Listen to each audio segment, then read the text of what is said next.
This week's edition of Church Media Design TV is sponsored by Print Management Solutions.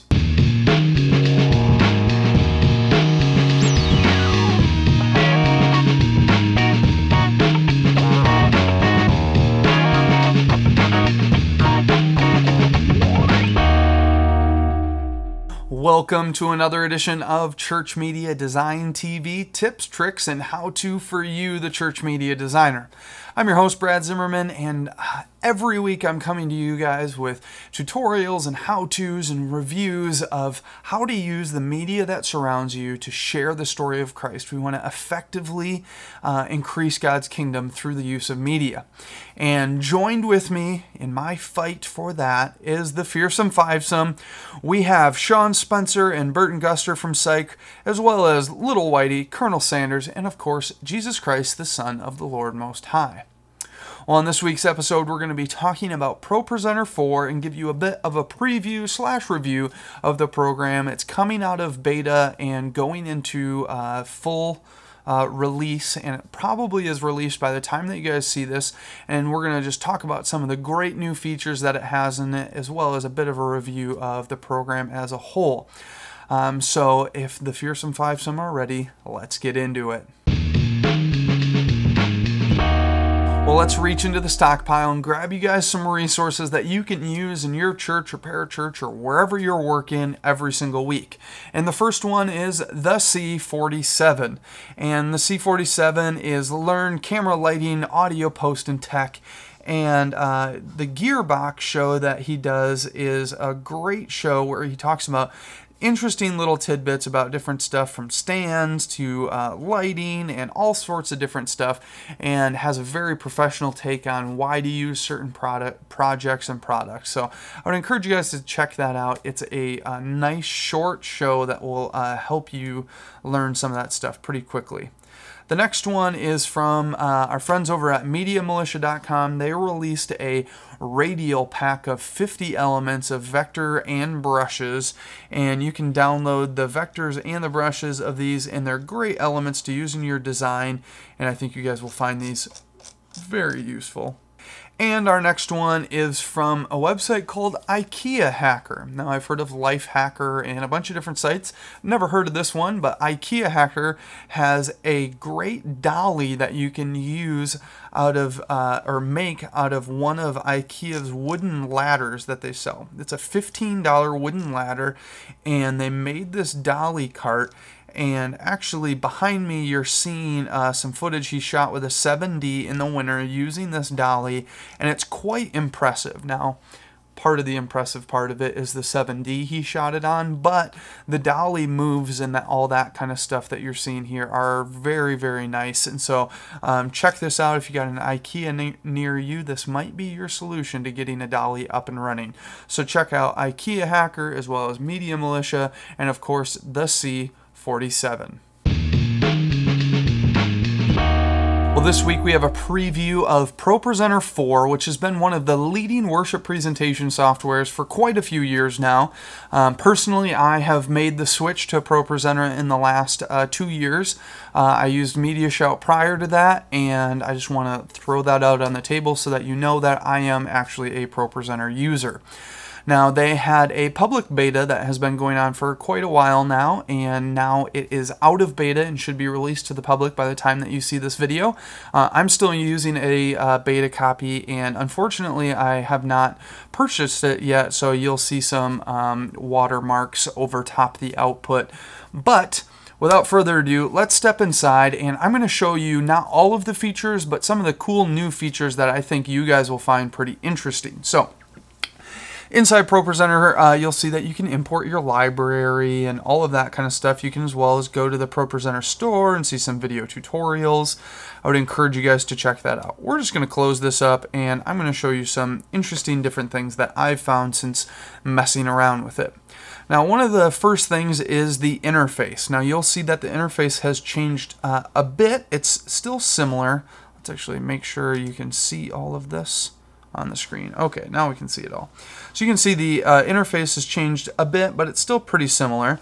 one thing that I found kind of interesting, and I quite like actually, is that there's now a background and a foreground video area instead of just backgrounds, which instead of bringing in a media library, you now have this foregrounds area that you can add stuff to as well. We have our same library here of all of our different content, and you can do your Bible editor and all of that good stuff as well. So we can pull up our Bibles, and we'll have to add in more Bibles or whatever. We don't have any, so we're just gonna hit OK. But you can do your Bibles, and you can pull in song select and all that kind of stuff. So interface has changed a bit. I like that the play bar is over here now for everything. So now that we've seen the changes in the interface, now let's do a little editing. Now this is a beta copy, and so when I hit the editor button, it doesn't bring me to the editor, but we'll get there eventually. So now we're inside the editor. Now the one nice feature that if you've been using ProPresenter for a while, you'll see that there are no more master margins. You can change the size of the text box. You can actually add more text boxes if you want to, and you can add images and all that stuff. So this is a really, really nice feature that you can add this stuff in. So we could go in here and we could add in a new box, and I like these, so that tells you that it's centered, these guides that they put in there. Very smart, intuitive. We can pull some images in here and throw the CMD background into this slide, and throw it in the upper corner here for some reason and make something ugly. So you can see that the editor is a lot nicer. We can change all of our stuff on each slide. You can mess around with a lot of stuff a lot easier. You can see it's got this nice a deal here. So you can also add in a lot of different effects and change all of that stuff. So that's the text editor. Now the next thing that I wanted to show you was the background. So let's close this out and let's pull up our images here, and you'll see I've imported a few Zach Fonville backgrounds, and let's throw up this guy here. And so right now you can see that it defaults to some weird things, but we're going to pull up the Q property inspector. I'm actually just going to clear that out, and let's look at this Q inspector. If it doesn't, oh, here we go. So you can see here we have our video, and we want to do scale to fit, so this will keep our aspect ratio. That's the setting you want to use for that. Now the cool thing is we can, instead of having to do this inside QuickTime, we can easily flip our video any way we want. So we could say, maybe I want it that way, and I want those things to be falling down from the heavens. We can also change our rate here, so we can make this a much faster playing video, or we can slow this guy down and make it a lot slower. So let's say we want it a little bit slower. Let's flip it back to normal. And now let's do some things with our hue, saturation, brightness, and contrast settings that we get.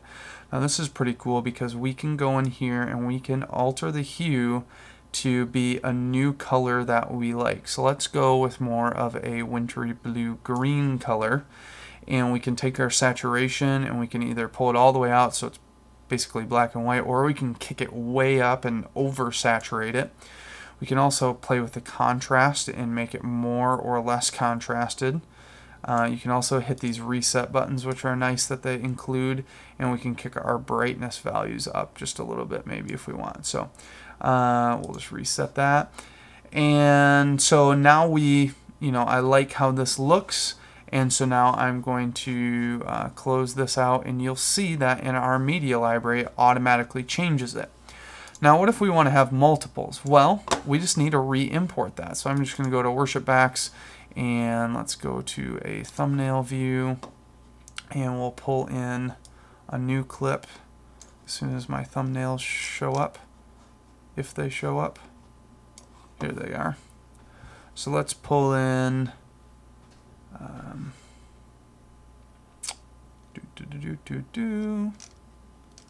well, let's just pull in this guy here, and we'll mess with him. So we have these circles, and I'm going to So I've imported that one, but now I'm going to import it a second time. I think that's the right one. Let's just double check. Sorry, this computer does not seem like it wants to give me my thumbnails. So I'm going to open and import that. So now we have two of them in here. So now I can go and do properties on this guy. We're going to do scale to fit, but I'm going to change this coloring to more of a, you know, maybe this red tones, and make this faster. So we want to go lots faster with this guy. And we'll just close that queue out, and you'll see that now we can click on him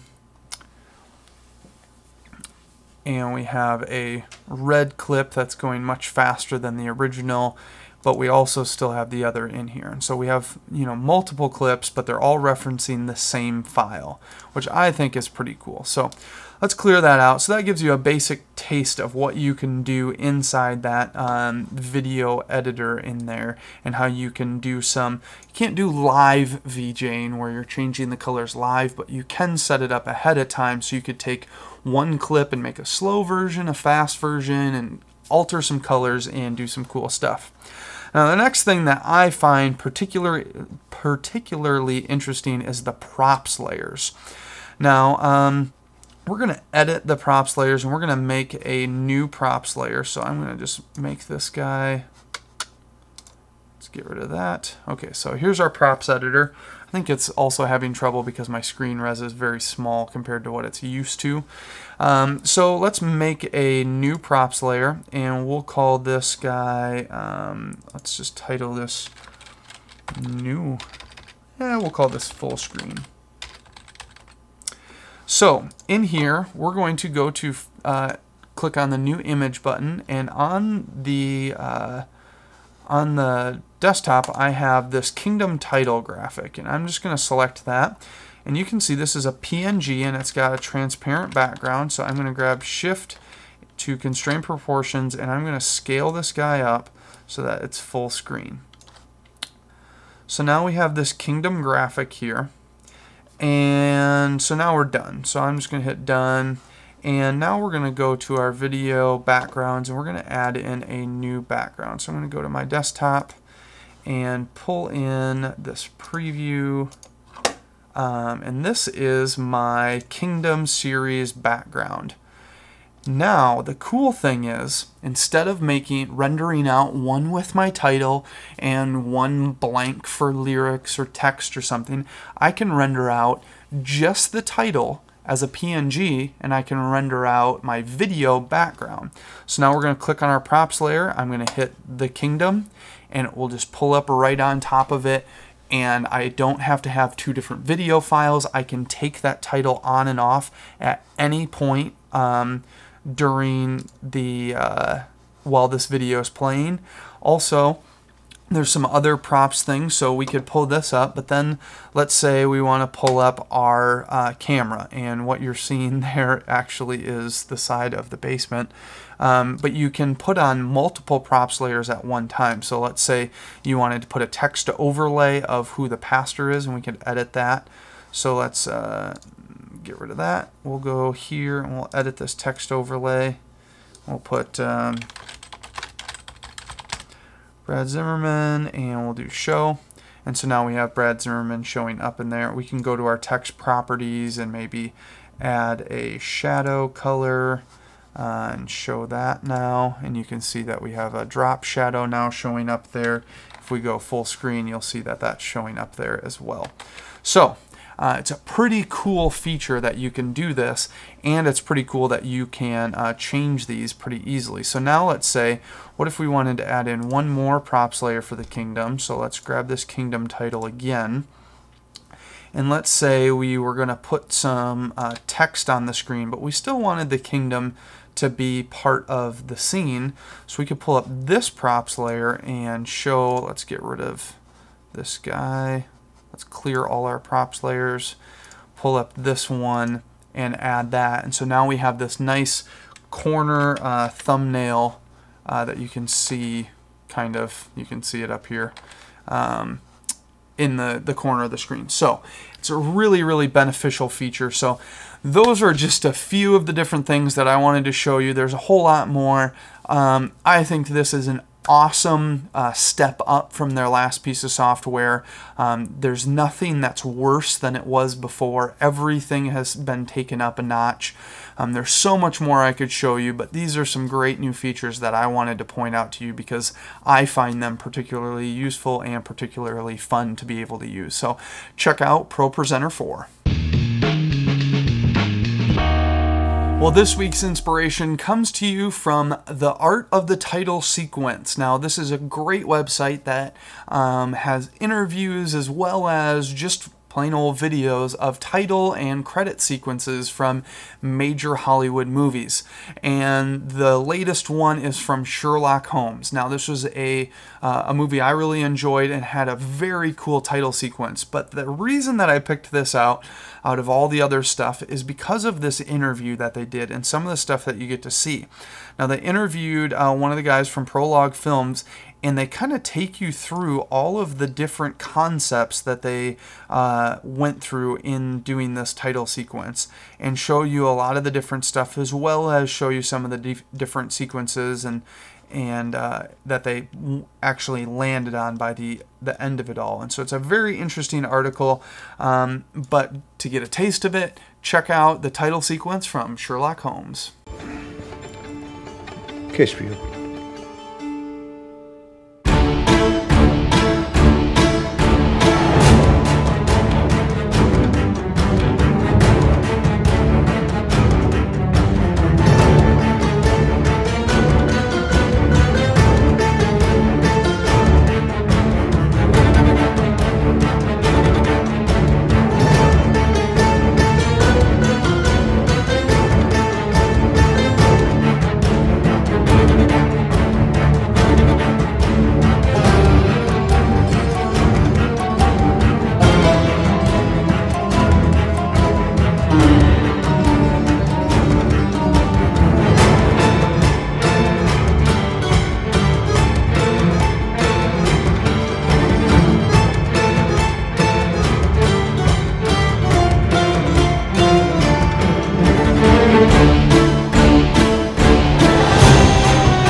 Well, this week's freebie is from a set of 3 videos. I've already given out 2 of them, the Love, Mercy, and Do Justice video. This is the Walk Humbly video. Now, all 3 of these videos were based on the passage Micah 6:8. But each one I took a different passage from the Bible to pull all of the text in. And again, this is all composited, and you're seeing it behind me, but this is all taken from Matthew 5:3. So make sure to check out this video. You have the rights to use this in any way you want. There's audio with it and that kind of thing. So you can download this in widescreen and in full screen at the website in MPEG-4 and WMV format. So it should work on any system that you're currently using. So make sure to check these videos out. I think they'd be great lead-ins and promos for different series that you're doing.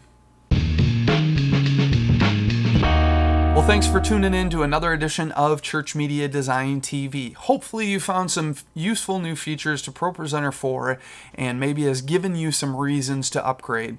Now, one thing that I didn't talk about with the props layers that got pointed out by Cameron Ware and Stephen Proctor is that you could use those props layers to, you could make a vignette, a circular, a black circle vignette that's feathered or hard line, and you can make your projectors project in a circular fashion without having to alter every single slide that you make or every single graphic. So you can easily use that to crop or black bar or do different things to make your projectors project in interesting shapes. So you want to project triangularly only, you could just make some triangle overlays. So that's just another random thought for you to check out. But I also want to encourage you guys to check out the website for more inspiration and freebies, as well as if you want to find me on Twitter or Facebook, you can find those links on the website or leave a comment below, and you're always welcome to email me at brad@ChurchMediaDesign.tv. And thanks again for watching, and make sure to head over to ChurchMediaDesign.tv/subscribe, and I'll give you all the subscription options for our show. So as for me and the Fearsome Fivesome, we're saying see you later.